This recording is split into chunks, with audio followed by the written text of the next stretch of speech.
Welcome to our third video about understanding the KE Jetronic fuel system, and this one will actually apply to K Jetronic cars as well. So if you own a pre-1985 gasoline Mercedes, this video is also for you.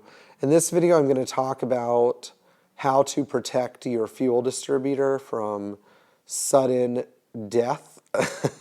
Sudden death of a fuel distributor might mean that it's dumping too much fuel into 2 or 3 cylinders and not sending enough fuel to the others, or that you have a major leak coming from the bottom. But all of these failures tie into one thing, and that is failure of the rubber O-rings inside the fuel distributor.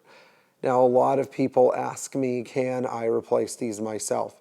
The answer is Bosch will not sell us enough parts to do this in our home garage. And anybody who says, I can rebuild a fuel distributor on my own without any test bench, etc., chances are they're not really getting the job done completely, and the mixture between each delivery port is not being balanced. But we're going to talk about how to protect your fuel distributor so you don't have to worry about it. Number 1, do not let your car sit for 5 or 6 months without putting clean ethanol-free gas in the tank. A lot of people let these cars sit now. We're in a day and age where they've become collectible, especially your 380 SLs, 560 SLs. And down here in Florida, we get a lot of cars that are used only in the winter while their owners go back up north. These cars sit in the garage, they have ethanol gas in the tanks, and they have ethanol-based fuel sitting in the fuel distributor, which rots it from the inside out. When it starts to rot from the inside out, you get the problems of internal and sometimes external leakage.